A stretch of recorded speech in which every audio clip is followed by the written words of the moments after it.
The millionaire's daughter had never walked until a single father cleaner did the unbelievable. Beverly Hills, Los Angeles. On the crest of a hill, a mansion of nearly 60,000 square feet rises among palm trees and the shimmering city lights. From the outside, it looked like a palace, so dazzling that strangers would slow their cars just to glimpse it. But inside, silence pressed down, suffocating, like the hollow air of a forgotten cathedral. In the center of the vast living room, carpeted with an ancient Persian rug, Emily Carter, 8 years old, sat motionless in her $120,000 high-tech wheelchair. She had soft brown hair and pale blue eyes, brimming with intelligence, but her body remained trapped in a cold shell.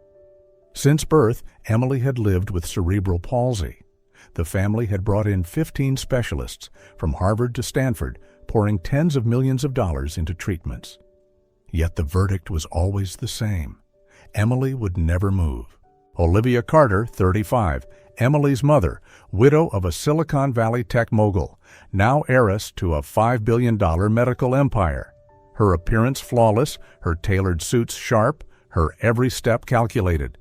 She had it all: money, power, prestige.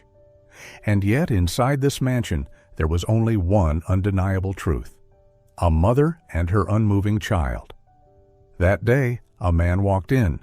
Not a doctor, not a specialist. Just Daniel Reyes, 42, a janitor sent by an agency as a last-minute replacement. His hands were cracked from bleach, his back bent from long night shifts, his eyes shadowed from exhaustion.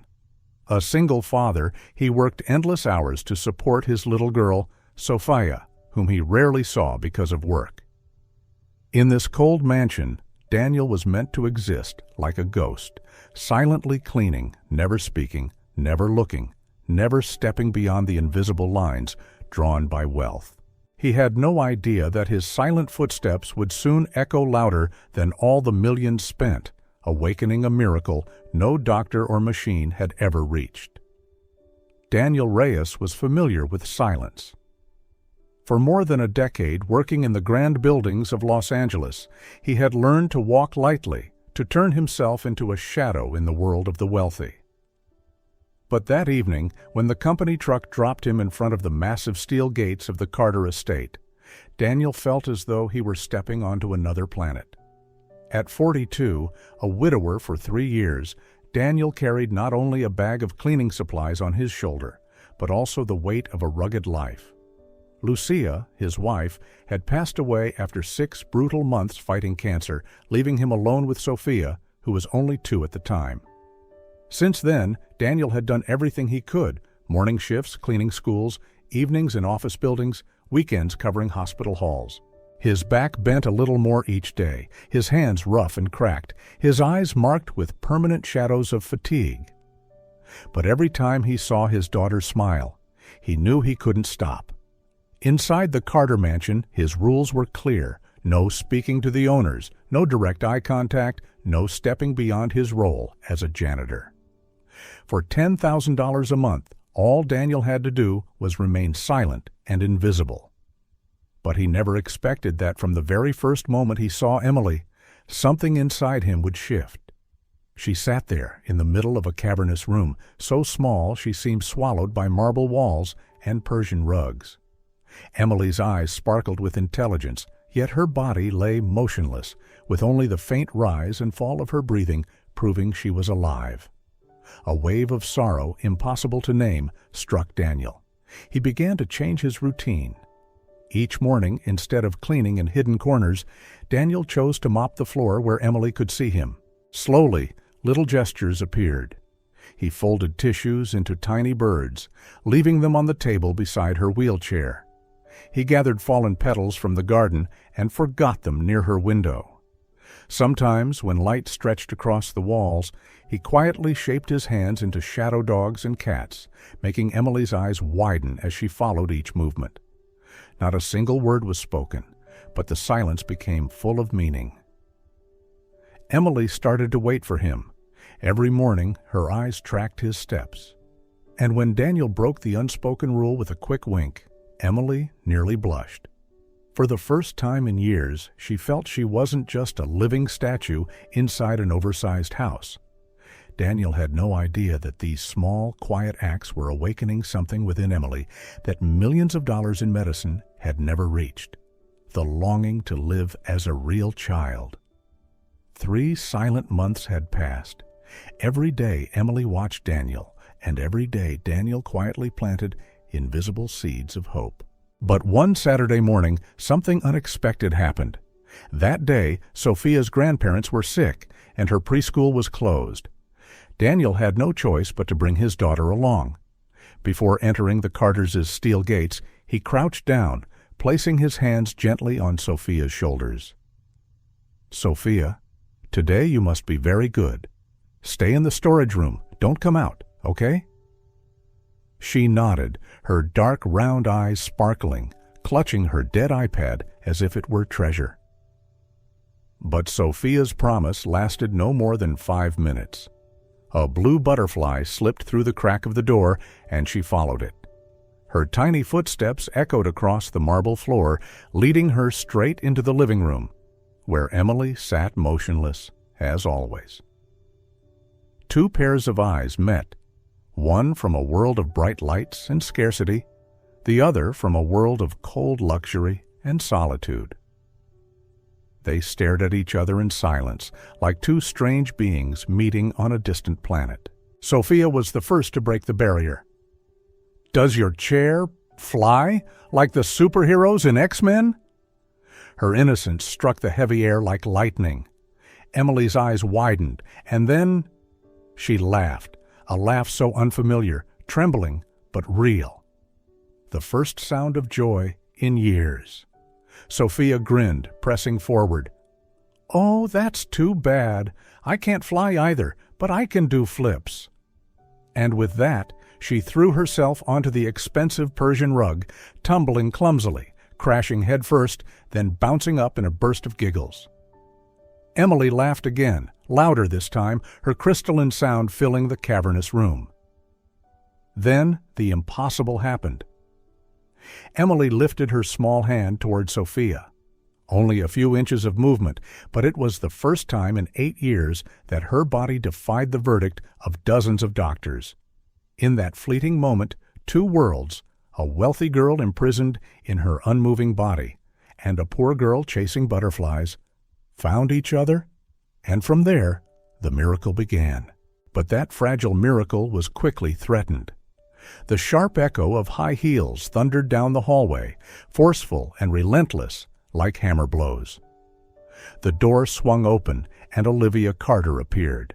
Her blonde hair tied neatly, her tailored suit clinging perfectly, her face carved in stone.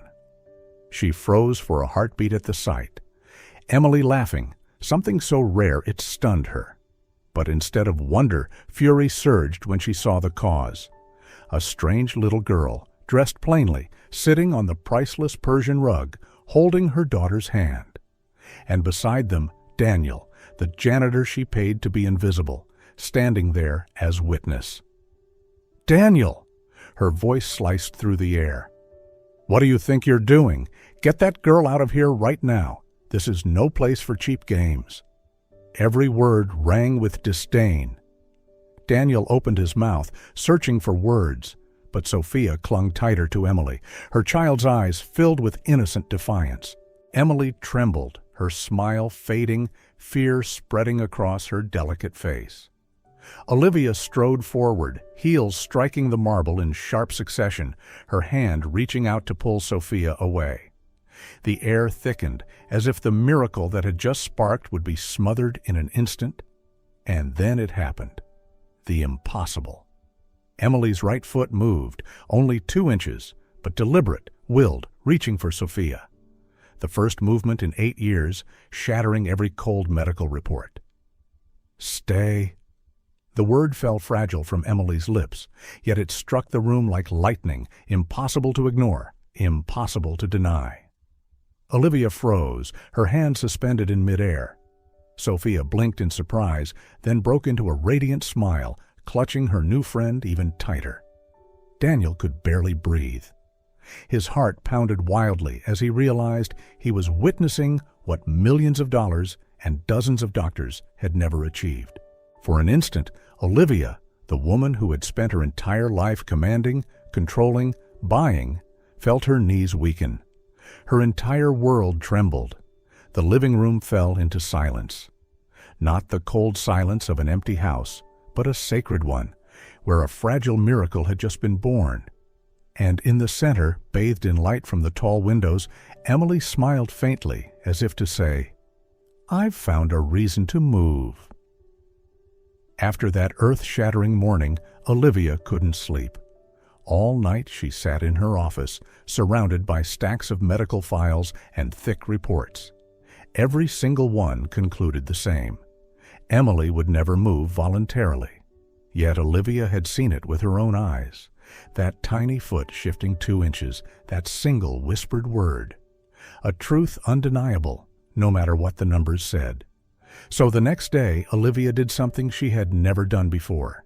She allowed Sophia to return, but only for 1 hour each day, under strict supervision. Daniel bowed his head in gratitude, still fearing he might lose his job, but Emily's eyes lit up as though the sun had finally risen inside the cold mansion. Sophia walked into the living room carrying a small bag, not filled with luxury toys or designer dolls, but with treasures from a thrift store. A one-armed Barbie, a teddy bear stitched and restitched, a handful of worn crayons. "This is my most special princess," Sophia said, placing the broken Barbie into Emily's lap. "She's strong because she's different, and I think you are too." Emily stared at the cheap toy, her lips trembling, then broke into laughter, a sound so sweet that Olivia, hidden behind the doorway, felt her chest tighten. Playtime began. Sophia chattered endlessly, building whole worlds where princesses in wheelchairs saved kingdoms, where torn teddy bears became brave warriors. Emily couldn't say much, but her eyes sparkled, her hand twitching as she tried to reach for the Barbie. After 15 minutes, the second miracle happened. Emily held the doll by herself, her fingers trembling, but steady. Daniel, pretending to polish a vase already shining, felt his vision blur with tears. Olivia, behind the door, clenched her fists to keep herself from sobbing.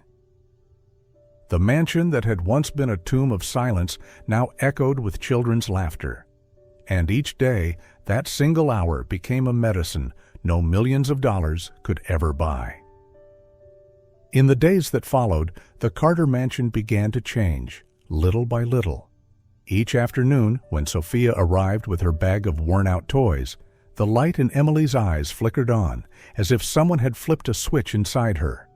Laughter rang out, and Sophia's wild, fantastical stories became new music echoing through a house, once used only to the click of heels and the hum of private meetings. Olivia kept her distance. She often stood behind the heavy wooden doors, silently watching. At first with suspicion, then confusion, and eventually something more fragile. One afternoon she had to cover her mouth to stifle a sob as she saw her daughter, the girl who had sat frozen like a statue, reach out her arm, take the Barbie from Sophia's hand, and hold it. It was no longer an illusion, no longer a lucky twitch. It was a true action, conscious, purposeful. Olivia leaned against the wall, feeling her once solid worldview crumbling. For years, she had poured millions into advanced medicine, summoned professors and specialists from around the globe, yet the thing that moved her daughter was nothing more than a poor girl with worn shoes. Daniel was different. He stayed quiet, sticking to his duties, polishing a vase already gleaming, sweeping the same corner over and over, just to have an excuse to linger and witness the miracles. Each time Emily moved, his chest tightened, not from fear, but from knowing his daughter had given Emily what he himself never could, a reason to live. One evening, Olivia could no longer resist. She stepped into the living room where Sophia had laid out her dolls. Daniel stiffened, certain he was about to be scolded, but Olivia lowered herself onto the Persian rug, her expensive suit brushing against its fabric. The room froze. Emily stared at her mother, trembling with hope. Sophia, innocent as always, held out a Barbie. "Do you want to play?" The world seemed to hold its breath. Olivia hesitated, then, for the first time in years, she reached out her hand and touched the cheap doll. Emily's mouth fell open, her eyes glistening. In the weeks that followed, Emily's fragile miracle kept blossoming. From the trembling of a single finger came the steady grasp of a one-armed doll. From the awkward twitch of an arm came a tight embrace around the teddy bear Sophia had brought her. Every small milestone burned like a flame, warming the coldest corners of the mansion. What once felt like a marble museum now pulsed with laughter, as though life itself was returning. Then one afternoon, as golden sunlight streamed through the tall windows, Sophia clasped Emily's hand and whispered, "I believe you can stand. You just have to try." The words, innocent yet daring, sounded like a challenge thrown at destiny. Daniel heard them, his heart tightening. Olivia nearly panicked. "No, it's too dangerous. The doctors warned us." But Daniel met Olivia's eyes, his voice steady, resolute. "Let her try. Sometimes faith matters more than every diagnosis." The room held its breath. Sophia stood on one side, her tiny hand stretched out like a lifeline. Olivia on the other, fear and hope clashing in her gaze. Daniel knelt behind, his arms open, ready to catch. Emily set her frail hands on the armrests of her chair. Her face twisted with strain, her body trembling with effort. Drops of sweat slid down her forehead, mingling with her shallow, urgent breaths. Time seemed frozen. A millimeter, then another. Slowly her body rose, as if pushing back against an entire mountain pressing down on her. And then she stood. Her fragile legs quivered, straining to hold her upright. But for those 3 fleeting seconds, Emily stood tall, her eyes locked on Sophia's, glowing like sunlight tearing through storm clouds. When her strength gave way, her knees buckled, her body tipped forward. In an instant, Daniel caught her, wrapping her firmly in his arms. Olivia burst into sobs. Sophia shrieked with joy, bouncing on the rug like an athlete who had just won the world championship. In that moment, Olivia and Daniel's eyes met. No longer the cold heiress and the invisible janitor. They were simply 2 parents, their hearts trembling in unison, witnesses to their daughter's first miracle. Those 3 short seconds when Emily stood on her own feet changed everything. No one could deny it anymore. Olivia, the woman who once believed money could buy every solution, now had to admit what her daughter needed wasn't another doctor, another machine, or another $1,000,000 plan. It was simply a reason to laugh and a hand that would never let go. That night, Olivia sat beside Emily's bed. The little girl slept soundly, her cheeks still flushed from her extraordinary effort. Olivia stroked her soft hair, overcome with emotions she hadn't felt in years. She recalled Sophia cheering, Daniel catching Emily in his arms, and herself weeping with joy. In that moment, Olivia realized this enormous house had never been a home. It was only an empty shell filled with silence. And before drifting into sleep, Emily whispered with gentle but firm resolve, "Mom, I want them to stay. I want Sophia and Mr. Daniel to live here with us." Olivia froze. All her life, she had been used to buying, ordering, eliminating anything that didn't fit. But this request from her daughter, was undeniable. Emily's eyes had shone so brightly when she said it that Olivia felt if she said no, the fragile miracle would shatter. 2 days later, Daniel and Sophia moved into the east wing of the Carter mansion, not as servants, but as family. Sophia ran down the long hallways, leaving tiny footprints on the carpets. For the first time in years, Emily insisted on leaving her private room to sit in the living room, because that's where her friend was. Slowly, the mansion transformed. At the dining table, once cold and sterile, now came the clatter of dishes and warm conversation. The living room, once silent, was cluttered with dolls, teddy bears, and messy drawings. On the marble staircase, bursts of laughter echoed like music. One evening, Olivia paused in the hallway, listening to Emily and Sophia singing a nursery rhyme at the top of their lungs. She leaned against the wall, her eyes brimming with tears. At last, after all these years, her mansion had become a home. When news of Emily's first steps spread, the press began to take notice. At first, it was whispers in medical circles, then tabloids hungry for scandal. Within weeks, photos of Olivia Carter, the famously cold heiress, with a janitor by her side, had become the hottest topic in town. The tech heiress and the janitor. Olivia Carter's new pastime? True love across classes, or just a cruel joke? Sensational headlines flooded the media, and social networks buzzed with gossip. At lavish parties, Olivia found herself surrounded by whispers. But instead of retreating, she chose to face them head-on. One evening, at a Beverly Hills charity gala, a wealthy businesswoman smirked and asked Olivia in front of the entire table, "Are you seriously getting involved with a janitor? Olivia, surely you deserve someone of a higher caliber?"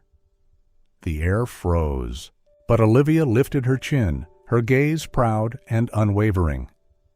"That man has done what $20 million and dozens of doctors could not. He made my daughter move, laugh, and find a reason to live. He's worth more than all the wealth in this room." The ballroom fell silent. Daniel, standing quietly in the corner, said nothing, but his eyes glistened. In that moment, he no longer felt like an intruder in Olivia's world. He was a father, and now recognized as an essential part of the miracle called Emily. As for the two girls, Sophia and Emily cared nothing for adult gossip. Their world was made of afternoon doll games, comic books, and bursts of giggles echoing through the hallways.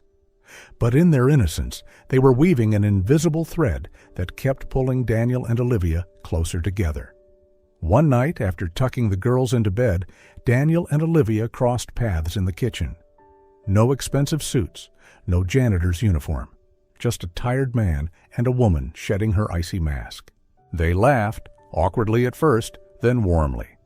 And when Olivia placed her hand gently on Daniel's arm, he realized, within this house, despite all the judgment outside, something new had begun to bloom. Love. But the love that had just begun was quickly forced to face its greatest trial. The media, already circling, now pounced like wolves on prey. A video went viral, Emily taking a few steps, with a cruel caption, "The girl was never truly paralyzed. It's all a performance for attention." Headlines erupted. Daniel, a hired actor? Olivia staging a hoax to boost her company's value? The poisonous accusations spread like wildfire. Paparazzi camped outside the Carter gates. Drones hovered over the mansion, lenses aimed at every window. Sophia cried in terror. And Emily, brave as she was, trembled when she heard the shouts from outside. "Fraud! Great acting, kid!" Olivia fought the storm head-on, but even she couldn't hold back the tide. Then came the sharpest blow. Her father, Richard Carter, founder of the medical empire, summoned her to headquarters. In a cold boardroom, he laid down two options. "You must choose, Olivia, family or company. If you choose that man, don't expect to keep this empire." His voice was low, steely. Olivia froze, her fists clenched so tightly her palms bled. But when she thought of Emily, of her daughter's radiant smile whenever Sophia was near, she knew how cruel this ultimatum truly was. Meanwhile, Daniel was torturing himself. He felt like a storm dragging Olivia and Emily into danger. One night, as Sophia shook from the angry voices outside, he whispered, "Maybe we should leave. Maybe that's the only way to keep them safe." The next morning, Daniel packed his bags. But before he could step past the iron gates, a cry split the air behind him. "Don't go!" Emily, pale and trembling, was forcing herself forward on fragile legs. She stumbled toward him, each step shaky but her eyes blazing. Twice she fell, and twice she pushed herself back up, determined. At last she collapsed into Daniel's arms, gasping, and whispered with desperate strength, "If you leave, I won't walk anymore. I walk because of us." In that instant, the storm outside seemed to fall silent. After the moment Emily collapsed into Daniel's arms, Olivia knew she could no longer stay silent. She was no longer the cold heiress bowing to public opinion, nor the frightened daughter trembling before her father's threats. Olivia was now a mother, ready to fight for her child.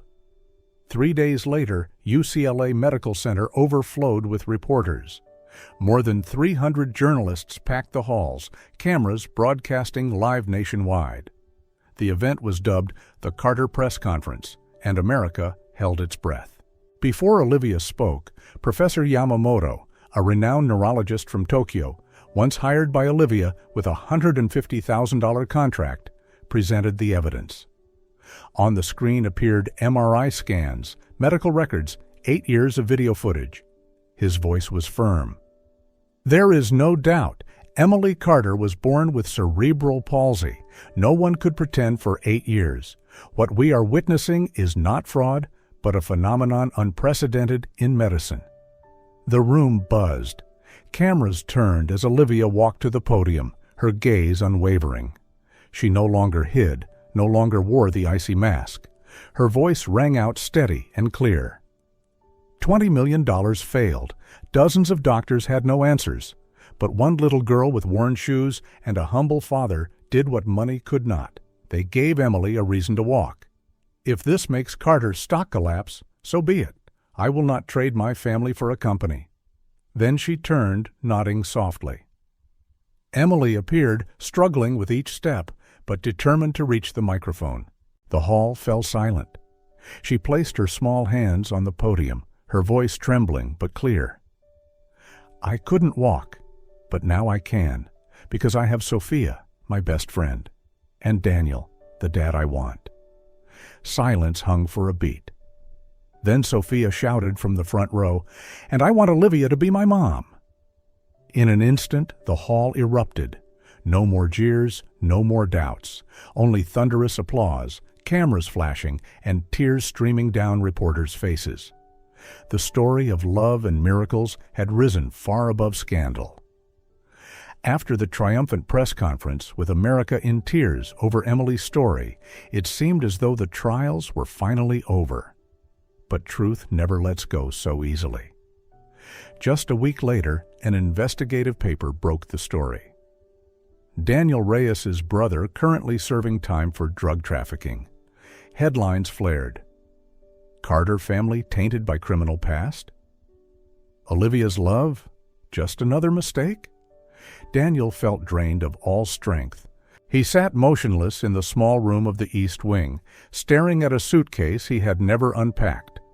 For years, he had hidden the truth about Luis, the younger brother who had lost himself to darkness.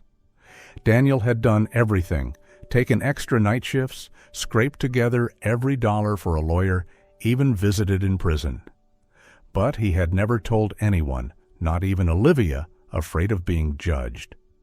When Olivia entered, Daniel confessed, his voice breaking, "I kept this from you. Luis, he ruined his life, and I couldn't save him. I don't want to drag you and Emily down with me." Olivia was silent, her eyes glistening. Then she sat beside him, her hand gently covering his. "Do you think you're the only one carrying scars? My brother Sebastian died of an overdose at 19. Out of that grief, my father built this entire medical empire as his penance. Daniel, the past cannot be erased, but it can become the reason we save others." In that moment, Daniel looked at Olivia with new eyes, not as a cold heiress, not as a woman too far beyond him, but as a soul wounded in the same way. Then 2 little girls came running in, Sophia and Emily, throwing their arms around them, their laughter cutting through the night. And Daniel understood. The past was no longer a chain to bind him, but proof that true love accepts even the shadows. After days of facing the public and confronting their past, Olivia and Daniel finally decided on a beautiful ending. A wedding, small, intimate, without extravagance or spectacle. All that mattered was having Emily, Sophia, and the few people who truly cared. It seemed happiness was finally within reach, but fate had one more trial in store. 1 week before the ceremony, Emily suddenly relapsed. The legs that had been making steady progress no longer obeyed her. Doctors rushed back, shaking their heads, warning of regression, the result of pushing her body too far. Olivia nearly broke. Daniel sat by her bed all night, his hands clenched, eyes filled with helplessness. Emily didn't cry, but her eyes carried a deep sadness. Whispering to Sophia when only the two of them were in the room, she said, "What if everything changes after the wedding? What if Mom gets busy? What if Mr. Daniel isn't here anymore? What if I go back to how I was?" Sophia shook her head fiercely, hugging her tight. "No, we won't let that happen. This new family won't disappear." Sophia understood. Emily wasn't losing her ability to walk because her body failed, but because her heart was afraid. Afraid the miracle would vanish once the wedding was over, when life returned to the dull routine of adults. So Olivia, Daniel, and Sophia did something they had never done before. They moved into Emily's room. They brought blankets and pillows, laid mattresses on the floor, ate together, slept together, filling the sterile white walls with laughter and warmth. The medical room became a fortress of family. 3 days later, Emily stood up again. Not dramatically, not with tears. She simply walked into the bathroom, washed her face, then returned to the table, whispering, "I just needed to be sure that no one would leave me." And in the shining eyes of Olivia and Daniel, Emily knew. The true miracle was not her legs, but the love that kept them together. The wedding day arrived on a gloomy morning. The Los Angeles sky hung heavy, dark clouds pressing down, and then rain poured in torrents. The wedding planners panicked, phones buzzing with frantic calls, terrified the ceremony would be ruined.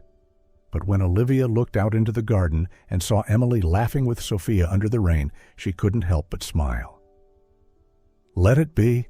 We don't need a perfect day. We just need a real one. And so, instead of postponing, they carried on. The ceremony unfolded in the soaked garden, wooden chairs dripping with rain, silk dresses clinging with water, yet never had anything looked more radiant.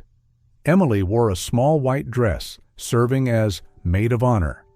Sophia walked beside her, clutching wildflowers picked hastily from the yard.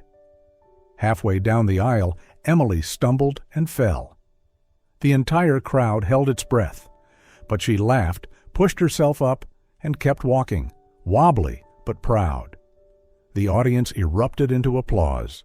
Olivia, in a simple wedding gown, rain and tears mingling on her face, held Daniel's trembling hand tightly.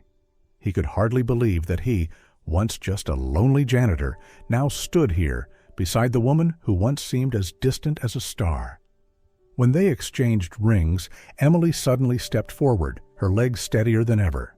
She took Olivia and Daniel's hands, lifted her chin, and said clearly, "Now we are a family. For real." The rain kept falling, but no one cared.